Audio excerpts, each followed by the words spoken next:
اعوذ باللہ من الشیطان الرجیم بسم اللہ الرحمن الرحیم صلی اللہ تعالی وسلم میرے سونے رحیم کریم میٹھے آقا علیہ صلاۃ والسلام پر کروڑوں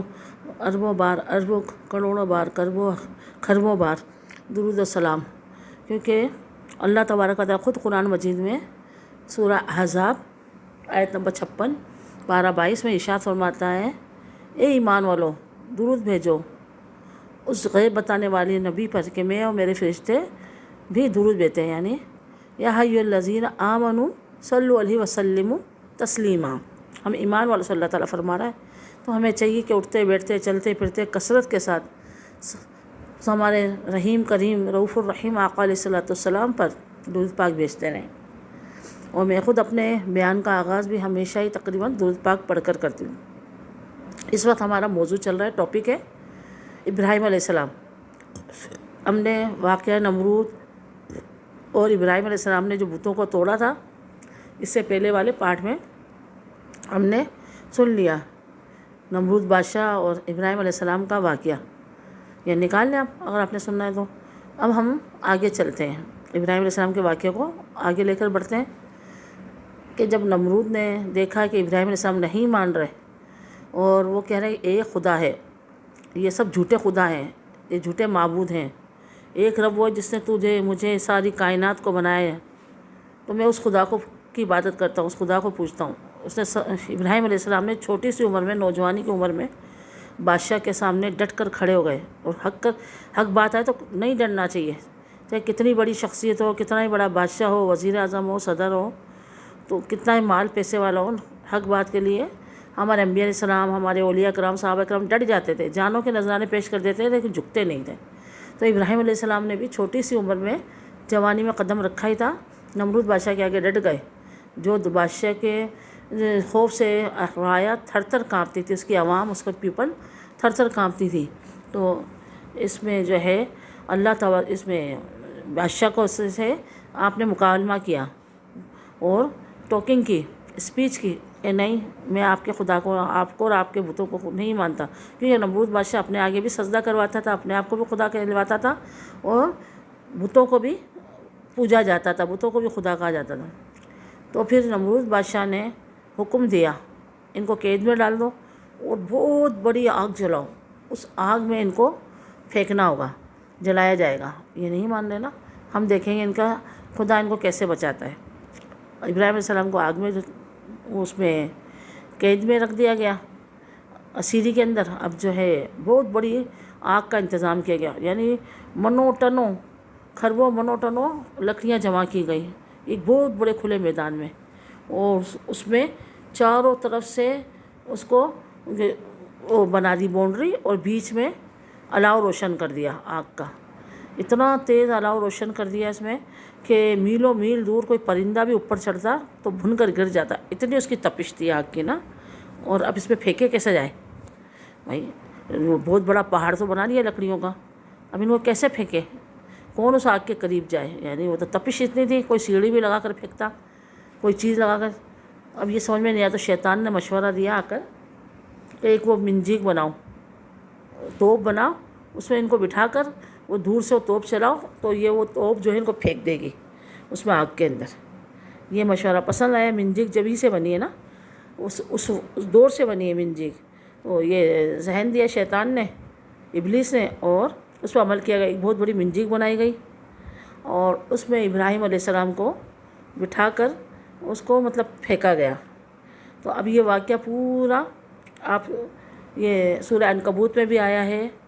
اور سورہ انبیاء میں بھی آیا ہے، یہ قرآن کی 3-4 صورتوں میں یہ آیا ہے۔ سورہ انبیاء میں تفصیل سے آیا ہے، سورہ انبیاء کی آیت نمبر 69 61 آیت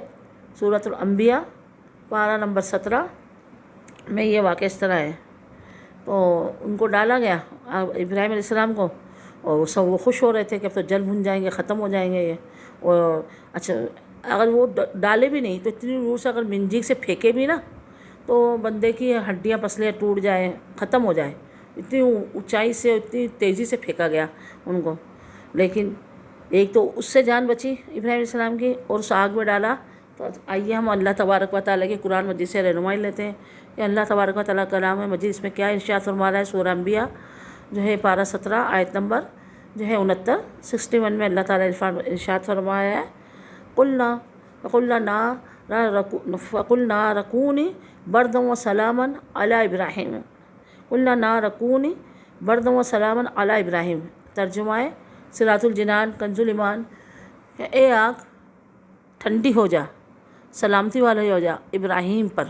اس کا ترجمہ میننگ یہ ہے، قلنا نار رکونی بردم و سلامن علی ابراہیم، آگ ٹھنڈی ہو جا، سلامتی والی ہو جا ابراہیم پر۔ اب یقین مانے آج کے دور میں تو ٹیکنالوجی آ گئی ہے، اتنی سائنس نے ترقی کر لی ہے، لیکن اس دور میں کیا تھا؟ صرف اللہ کی قدرت تھی۔ ابراہیم علیہ السلام کو جیسے ہی آگ میں پھینکا وہ آگ باغ بن گئی اور ٹھنڈی ہو گئی، سلامتی والی ہو گئی ابراہیم علیہ السلام پر۔ بتائیں کون سی سائنسی ترقی تھی، کون سی ٹیکنالوجی تھی اس وقت؟ کچھ بھی نہیں تھا، پہاڑوں کا غاروں کا دور تھا اس وقت، بجلی بھی نہیں تھی، گیس بھی نہیں تھی، کچھ بھی نہیں تھا۔ لیکن اللہ تبارک و تعالیٰ کی قدرت، اللہ تبارک و تعالیٰ نے اپنے پیارے بندے، اپنے جو ہے محبوب، اپنے خلیل دوست کو جو اس آگ سے بچا لیا۔ اچھا، اس میں ایک واقعہ اور بھی آتا ہے کہ اس میں جو ہے جبرائیل امین سارا یہ ماجرا دیکھ رہے تھے کہ ان کو پھینکا جا رہا ہے، تو جبرائیل امین نے ابراہیم علیہ السلام سے کہا، اے خلیل اللہ، اے اللہ کے دوست ابراہیم علیہ السلام، مجھے حکم دیجیے، میں اللہ کی بارگاہ میں جا کر فریاد کرتا ہوں کہ آپ کو آگ میں ڈالا جا رہا ہے،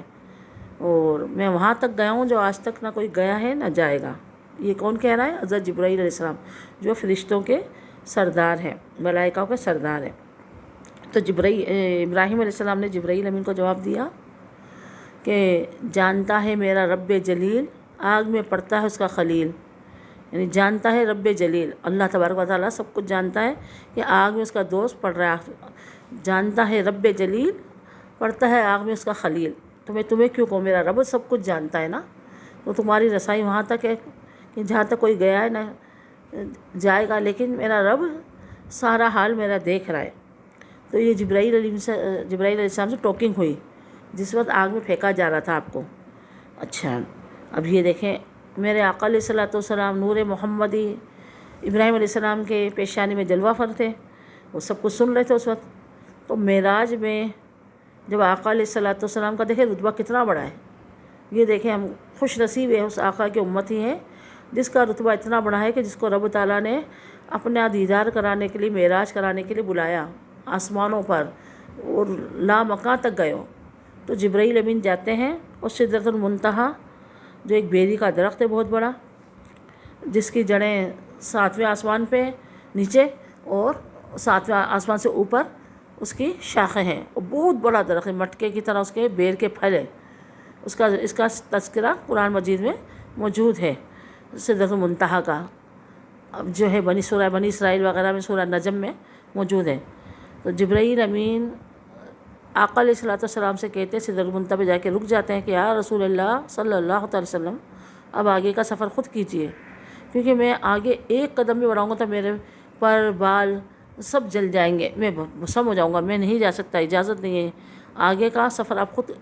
کریں۔ تو میرے آقا علیہ الصلوۃ والسلام اس وقت مسکرائے کہ بھائی جبرائیل وہ یاد کرو، یعنی 4000 سال پہلے ابراہیم علیہ السلام آئے تھے، یہ 14,000 ایئرس پہلے، 4000 سال پہلے۔ تو میرے آقا نے فرمایا تمہیں یاد ہے جب ابراہیم علیہ السلام کو آگ میں ڈالا جا رہا تھا، آپ نے کیا کہا تھا کہ میں وہاں تک گیا ہوں جہاں تک کوئی گیا ہے نہ آج تک کوئی جائے گا۔ تو دیکھو اب آج وہاں آپ بھی نہیں جا رہے، آپ کو بھی رکنے کا حکم ہو گیا، اب میں آج وہاں تک جا رہا ہوں جہاں تک کوئی بھی نہیں گیا، جن و انس و بشر ملائکہ فرشتہ کوئی بھی نہیں گیا، میں آج وہاں جا رہا ہوں۔ تو میں اس وقت تمہاری ساری گفتگو سن رہا تھا ابراہیم علیہ السلام کی پیشانی میں نور کے روپ کے اندر۔ تو پھر میرے آقا علیہ الصلوۃ والسلام کہاں جاتے ہیں؟